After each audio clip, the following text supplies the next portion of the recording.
ठीक। तो सुप्रभात बच्चों, एक बार फिर से।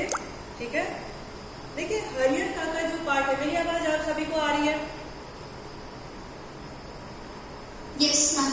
Okay good. तो देखिए हरियर काका पार्ट सर ने आपको बताया होगा, कुछ तो बताया ही होगा। ठीक है, तो हरियर काका पार्ट जो है एक पाखंड पर आधारित है ना। धर्म के रूप में पाखंड, एक पारिवारिक रूप में पाखंड है ना, इस पर आधारित है। तो हरियर काका जो इसमें एक महत्वपूर्ण रोल अदा करते हैं, मेन कैरेक्टर इसमें हरियर काका है।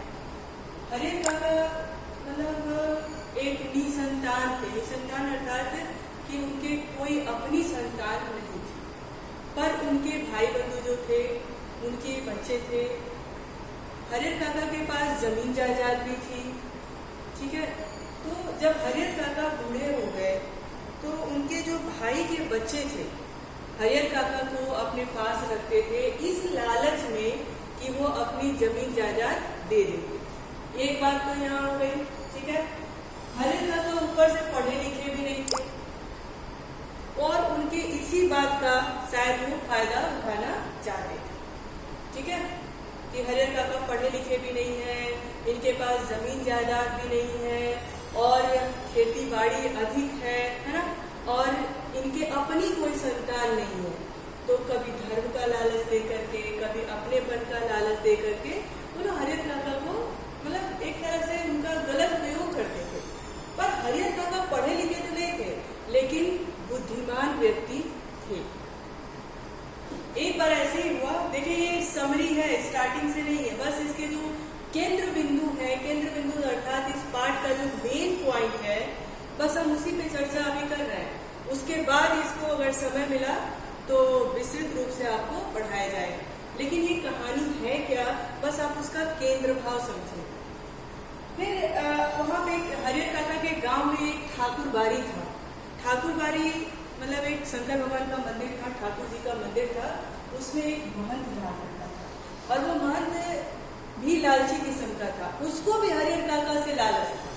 वो भी ये कहता था, चाहता था कि हरियर काका को किसी तरह से उनके परिवार से उनका मोह माया खत्म हो या फिर कोई मतभेद पैदा हो जाए और मैं हरियर काका को अपने मठ में, अपने आश्रम में, ठाकुर बारी में ले आऊं और उनके पास जितनी भी जमीन जायदाद है, जो भी उनकी अपनी प्रॉपर्टी है, मैं उनको धर्म में उलझा करके उसको अपने नाम करा दूं। ये कह के कि आप मंदिर को दान दे रहे हैं, मंदिर को दान दे रहे हैं, ऐसा कहकर हम उसको क्या करें, अपने में ले लें। यहाँ पर ठाकुर बारी का जो महंत था वो भी लालची। यस, हाँ क्या कह रही हो Pragati? Ma'am your voice is very, it's very low. अभी आ रही है अच्छे से? Yes ma'am. ओके,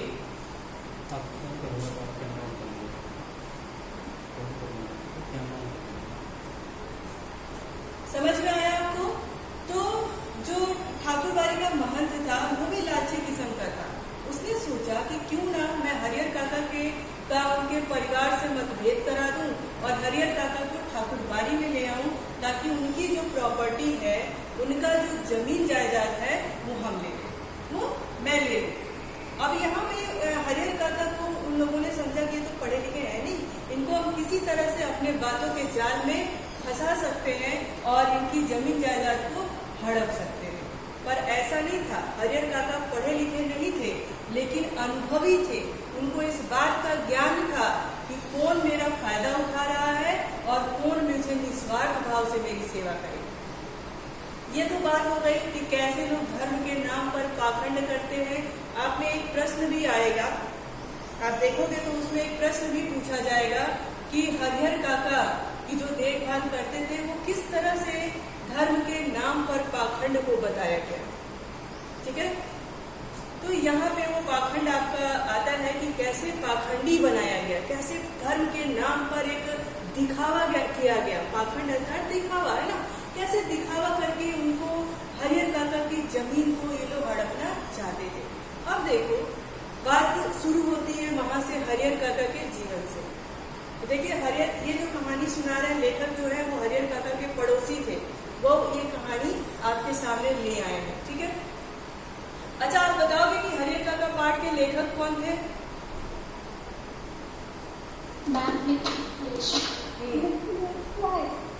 कौन? मिथिलेश्वर। हाँ मिथिलेश्वर। तो मिथिलेश्वर जो थे वो हरियर काका के पड़ोसी थे, है ना। और हरियर काका के पड़ोसी थे और हरियर काका मिथिलेश्वर को अपने बच्चों की तरह समझते थे। उनको वो दोस्त भी मानते थे और बच्चे की उम्र के थे तो बच्चे भी समझते थे। अब देखो स्टार्ट होती है हरियर काका की कहानी। हरियर काका कहानी में ऐसा है कि मिथिलेश्वर जी कहते हैं कि जब हरियर काका बूढ़े हो गए, भाई एक उम्र के हो गए, उनकी अपनी संतान भी नहीं थी, तो वो अपने भाइयों के बच्चे, जो उनके भाई थे हरियर काका के, उनके बच्चों के साथ, यानी जो भतीजे थे उनके साथ वो रहना शुरू कर दिए। अब देखो उनके यहाँ तो रहना तो शुरू कर दिए, लेकिन उनके जो भतीजे थे उनके साथ दुर्व्यवहार करते थे। किस प्रकार का दुर्व्यवहार करते थे? उनको बासी खाना देते थे, है ना, उनका देखभाल करने का सिर्फ ढोंग करते थे। इस बात से मन ही मन हरियर काका बड़े दुखी रहते थे, बहुत ही परेशान रहते थे। परेशान क्या, दुखी रहते थे, कभी खुश नहीं रहते थे, कभी उनकी आंखों में खुशी की चमक नहीं दिखाई देती। तो एक बार ऐसा हुआ कि हरियर काका, जब उनके घर में कोई मेहमान आता था तो हरियर काका के मन में ऐसा विचार आता था कि हो सकता है कि आज मुझे कुछ खाने में अच्छा मिल जाए, है ना, ऐसा हरियर काका को विचार आता था। लेकिन ऐसा होता नहीं था। जो उनके भतीजे की मतलब पत्नियां की जो बहुएं थी वो फिर उनको बचा कुचा खाना, बासी खाना देती थी और हरियर काका की देखभाल कर रही है ऐसा वो ढोंग करती थी। एक बार हरियर काका बहुत परेशान हो गए और उन्होंने कहा कि अब क्या फायदा यहाँ पे रहने से, भाई ये लोग हमारी, और इसी लालच में वो लोग रखते भी थे कि कब हरियर काका अपनी जमीन उमीन को मेरे नाम से कर दे और नाम से करने के बाद मैं इनको लात करके बाहर भगा दूं। ऐसा उन भतीजों के, उन बच्चों के मन में विचार चलता था। इस बात से हरियर काका अपने अनुभव के माध्यम से भली भांति परिचित थे, इसीलिए वो अपना हाथ काटना इन द सेंस कि अपनी प्रॉपर्टी उनके नाम नहीं करते थे। उनको पता था कि जिस दिन मैं अपनी प्रॉपर्टी, अपना ये खेती बाड़ी उनके नाम कर दूंगा, उसी दिन ये बच्चे मुझे घर से बाहर निकाल देंगे। उनको बहुत अच्छे से पता था कि मेरी इसी खेती बाड़ी, इसी प्रॉपर्टी के लालच में ये लोग अपने घर पे हमें रखते हैं। और रोज दिन वो बच्चे सोचते थे कि कब हरियर काका अपनी प्रॉपर्टी हमारे नाम करेंगे, लेकिन हरियर काका करते नहीं। हरियर काका को पता था कि मैं अभी जीवन काल में ही अगर अपना हाथ काट दूं, अपना हाथ काटना यानी अपनी प्रॉपर्टी इनके नाम कर दूंगा, तो ये हमें घर से बाहर निकाल देंगे और मेरे पास कुछ भी नहीं रह जाएगा जिससे मैं अपना जीवन यापन कर सकूं। इसी बात का फायदा उस ठाकुरबाड़ी के महंत ने उठाया। उसने भाप लिया कि जो ये हरियर काका है अपने परिवार वालों से बड़े दुखी है, तो उसने क्या किया, हरियर काका को अपने मंदिर में बुलाया, अपने ठाकुरबाड़ी में बुलाया और उनको लगा, उनका दिमाग सेट करने कि भाई आप अपनी जमीन जायदाद जो है इस मंदिर के नाम कर दीजिए, तो ये एक धर्म का भी काम हो जाएगा और इसी मंदिर में आपका जीवन भी कट जाएगा। लेकिन ये पता था हरियर काका को कि ठाकुरबाड़ी के जो महंत है वो भी मेरे साथ ऐसा ही व्यवहार करेंगे जिस दिन मैं अपनी जमीन इनके नाम कर दिया, क्योंकि वो धर्म के नाम पर अपनी जमीन तो हमसे ले रहे हैं, लेकिन वो मेरी पूरे दिन इस मंदिर में हमें रहने देंगे ऐसा नहीं।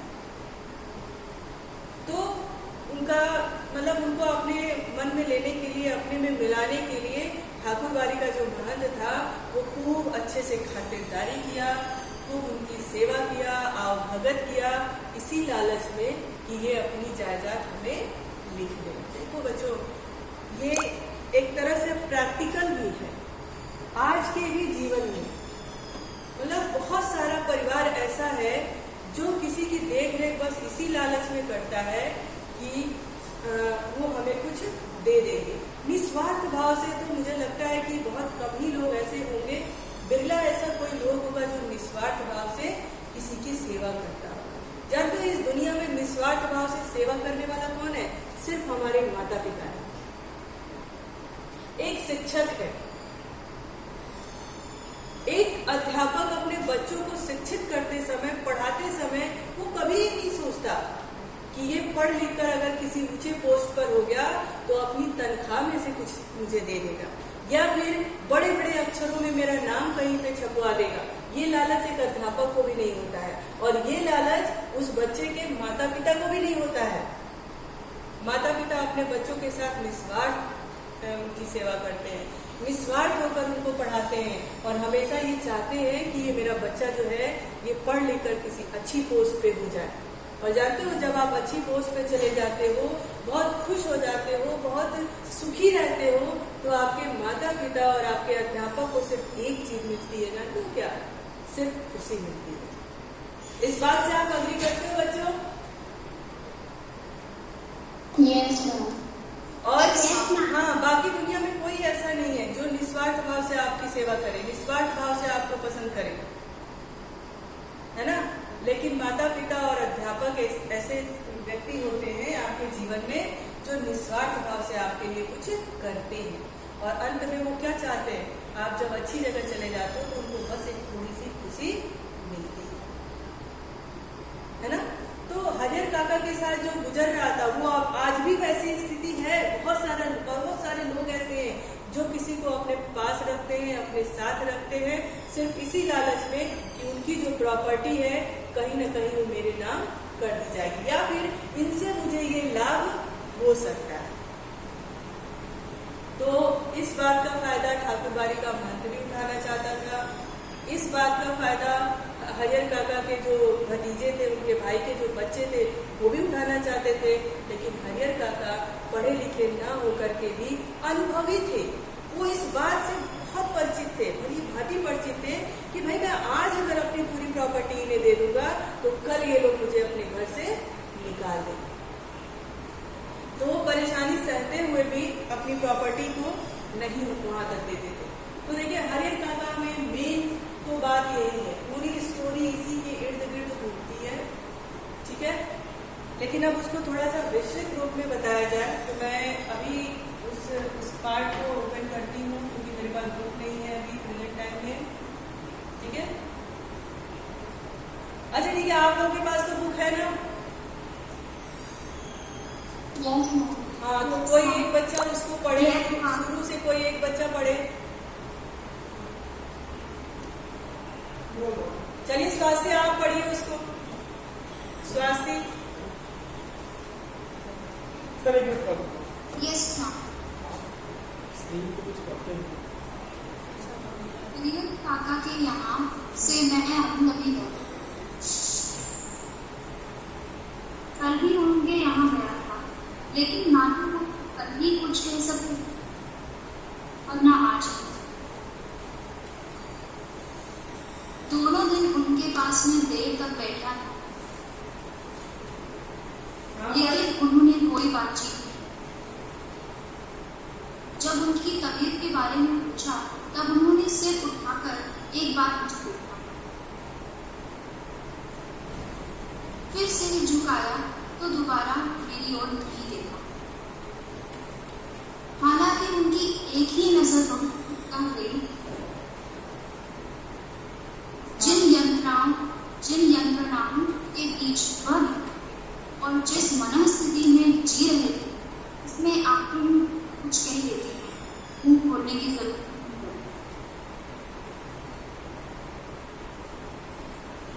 हाँ बोलो, पढ़ते रहो बेटा। हरिहर काका की जिंदगी से मैं बहुत गहरे में जुड़ा था। अपने गांव में जिन चंद लोगों को मैं सम्मान देता हूँ, उनमें हरिहर काका भी।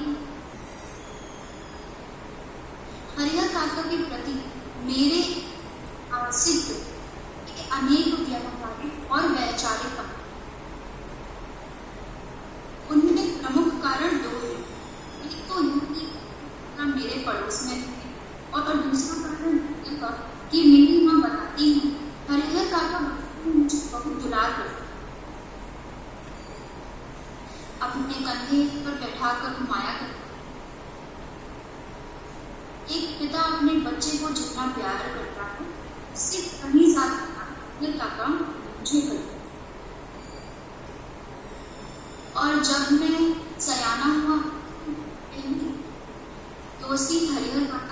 साथी हुई। हरिहर काका ने भी जैसे मुझसे दोस्ती की थी, उनकी माँ बताती हैं कि मुझसे पहले गांव में किसी आने से गहरी दोस्ती नहीं हुई। वह मुझसे कुछ भी नहीं छुपाते थे, वो खुलकर। लेकिन फिलहाल मुझसे भी कुछ कहना करता। उनकी इस स्थिति ने मुझे चिंतित। नाव बीच मझधार में फंसी हो और उस पर सवार छुपाकर भी अपनी इच्छा न कर सकती, क्योंकि उनकी छटा दूर तक फैले लहरों में गुम हो जाने के पर ही क्या कर सकते। मौन होकर जल समाधि लेने के ma'am if you could turn off the mic then the sound will not be.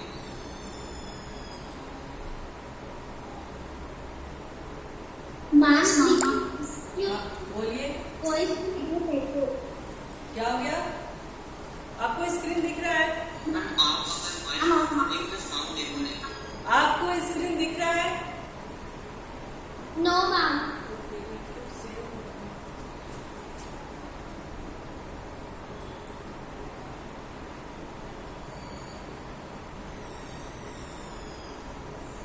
अब दिख रहा है? ठीक है, तो देखिए यहाँ पर अब स्क्रीन दिख रही है ना आपको। अब देखिए यहाँ पे स्टार्टिंग से हम बताते हैं। अभी तो हमने समरी बताई उसकी कि क्या है। तो अब देखिए हरिहर काका के यहाँ मैं अभी जो लेखक है इस पाठ के वो कहते हैं कि हरिहर काका के यहाँ मैं अभी अभी लौटा हूँ। लेखक कहते हैं कि हरिहर काका के यहाँ से मैं अभी अभी लौटा हूँ। ठीक है, कल भी उनके वहां गया था, लेकिन ना तो वह कल ही कुछ कह सके और ना ही आज। लेखक कहता है जब ये इस कहानी लिखने लगा तो वो बता रहे हैं कि मैं कल भी हरिहर काका के यहाँ गया था, आज भी मैं गया था, लेकिन हरिहर काका ने कल भी नहीं मुझसे कुछ कहा और आज भी नहीं कुछ कहा। दोनों दिन उनके पास में देर तक बैठा रहा, लेकिन उन्होंने कोई बातचीत नहीं की। जब उनकी तबीयत के बारे में पूछा तब उन्होंने सिर उठाकर एक बार मुझे देखा, फिर झुकाया, फिर अपना सिर क्या किया, झुका दिया। दोबारा मेरी तरफ उन्होंने नहीं देखा। जानते हो क्यों? क्योंकि हरिहर काका को ऐसा लग रहा था कि हो ना हो ये मेरे मन में जो दुख है उसको क्या करे, वो पहचान ले। हरिहर काका क्या करे, वो हमारे दुख को पहचान ले। इसलिए उन्होंने क्या किया, मन ही मन में सोचा।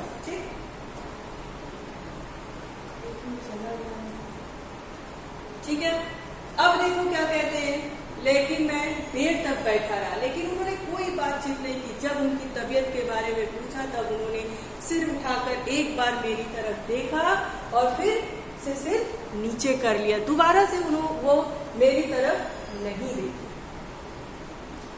फिर भी झुका नहीं देखा, है ना। हालांकि उनकी एक ही नजर बहुत कुछ कह गई। भाई देखो, जब आंखों में विचार होते हैं, है ना, आंखों में जब कोई बात होती है, मन के अंदर जब कोई बात होती है तो वो आंखों से साफ साफ स्पष्ट हो जाता है किसे, जो व्यक्ति उस व्यक्ति को अच्छे से समझ रहा होता है। तो लेखक ने कहा कि हरिहर काका ने मेरी तरफ एक ही बार नजर उठाई, लेकिन मैं उनकी बातों को समझ गया, उनकी नजरों को मैंने पढ़ लिया। एक ही बार नजर उठाई तो क्या हुआ, लेकिन मैंने उनकी नजरों को पढ़ लिया कि हरिहर काका कहीं किसी बात से दुखी जरूर।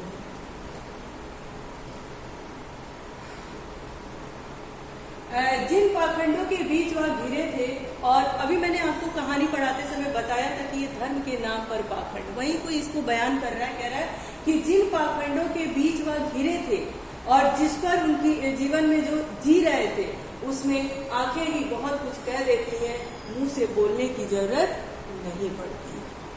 आपने हमेशा देखा होगा, आप जब अपने किसी दोस्त मित्र से बात करते हैं और उन दोस्त मित्र के मन के अंदर कुछ चल रहा होता और आप उसको समझते हैं तो आप उसकी आंखों से ही उसकी बातों को, उसके विचारों को, उसकी भावनाओं को महसूस कर लेते हैं। उसी तरह से ये जो हरिहर काका के जो राइटर है, उन्होंने भी हरिहर काका जब एक ही बार उनकी तरफ देखे तो उनके मन के अंदर क्या चल रहा था वो एक ही बार में महसूस कर लिए थे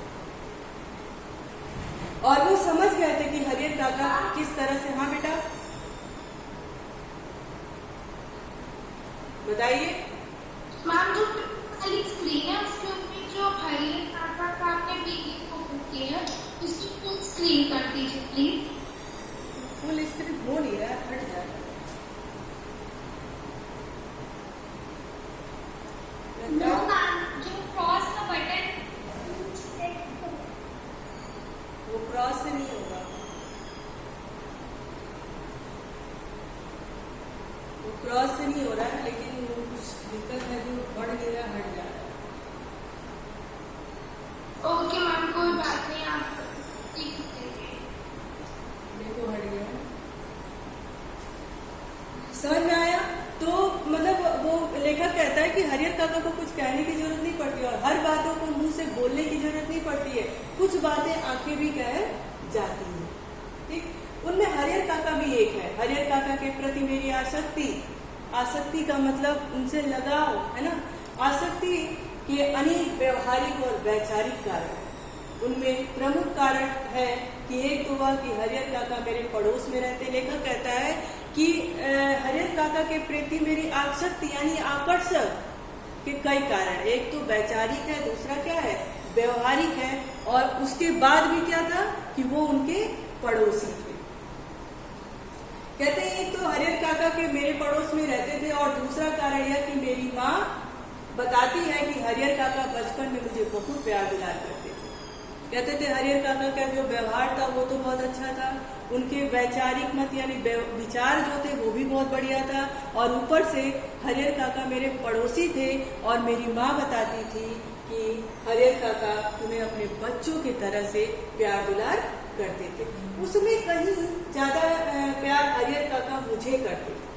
और जब मैं सयाना हुआ, सयाना अर्थात बड़ा हुआ, जब मैं सयाना हुआ तो मेरी पहली दोस्ती हरिहर काका के साथ हुई। लेखक कहते हैं कि जब मैं सयाना हो गया, सयाना यानी बड़ा हो गया, तो मेरी पहली दोस्ती हरिहर काका के साथ हुई। ठीक है, हरिहर काका के साथ हुई थी।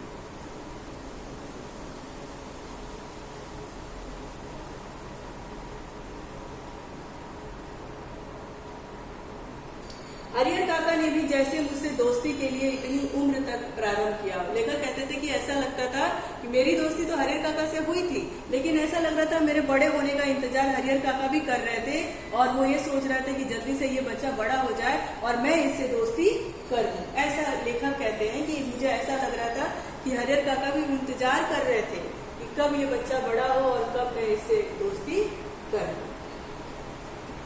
कि मुझसे पहले गांव में किसी ना उनकी इतनी अच्छी दोस्ती नहीं होती। हरिहर काका मतलब लेखक कहते हैं कि हरिहर काका को मेरे से पहले गांव में किसी से भी इतनी अच्छी दोस्ती नहीं हुई थी। वह मुझमें कुछ भी नहीं छिपाते थे, वो मुझसे कुछ भी नहीं सिखाते थे, खुल करके बातें करते थे। भाई देखो, जब हम बातें भी किसी से करते हैं तो सबसे नहीं करते हैं ना, कोई ऐसा व्यक्ति होता है